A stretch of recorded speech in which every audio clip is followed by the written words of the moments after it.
Welcome back to Orchid House. I'm Olivier in Fort Lauderdale, and today I would like to share with you some tips on how I grow my Gongora atropurpurea. So look at these beautiful blooms, dark red. This is actually the second spike in 1 month, and I wish I could convey the fragrance because it's very fragrant, like 1 or 2 meters away, 3 to 6 feet. Depending on the time, if there's some breeze. It's really pleasant. It's kind of a clove-like, spicy fragrance, but I like it a lot. So this one has 13 flowers. The previous spike had 15, and typically the higher flower is a little bigger than the lower ones. You really can't tell unless you measure them, but that's usually the way it is. So when I have time to show you this here, there's a third spike coming. And so this is a good feature because these Gongora flowers unfortunately never last more than a week typically. So since it blooms repeatedly, well, it compensates for that. So again, this is going to be the third spike now. The one that you see, the open one, is the second one. And it should be able to rebloom later. Now in terms of light, as you can tell, this is fairly yellowish. So this is not its normal position. I put it with a white background because otherwise you can't tell the flowers. So this is a little bit on the high end of the amount of light it can tolerate. But mine gets 2 to 3 hours of filtered light a day. And really, a typical Gongora is happy with bright shade. That's usually how it works.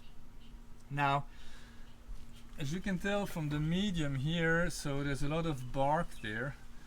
And actually I've had this plant for 2.5 years, and at first it was doing really well. I got 4 spikes, I was very happy. And then I had 5 new bulbs growing all at once, and I was really thrilled. And then everything went south, and I lost 4 of the 5 new growths, and they rotted. And so I realized that my mistake was that while this is part of the Stanopia alliance and they need to stay moist, they really can't be soggy. So this basket is probably a little too large for the plant, for its size, so probably a smaller one would have worked better. But I was also watering it way too often, and now I'm down to once a week in the winter, and then in the summer months, depending on humidity or if there's rain or whatever, then I water it 2 or 3 times a week, typically more like 2 times. So the new shoots, they are really fragile, they rot very easily. So these are great plants, they grow very fast, they turn into a specimen plant quite quickly, but you have to be careful. They want to be moist but not soggy. That's the mistake I made. So it soaked for a year, now it's back on track. Like I said, there's already a third spike coming. So that's the good news. In terms of temperatures, most Gongoras are warm growers. This is no exception for this one. There's the portentosa subsection, or subgenus, I'm never sure, which is more an intermediate grower. So you have Escobariana, which I have ordered, so I'm gonna try it. You have portentosa, sanderiana. Those are supposed to be more intermediate growers, so we'll see if they work in South Florida. I'm not sure. This one is also special in the way that all Gongoras hail from either Central or South America, but not from the Caribbean.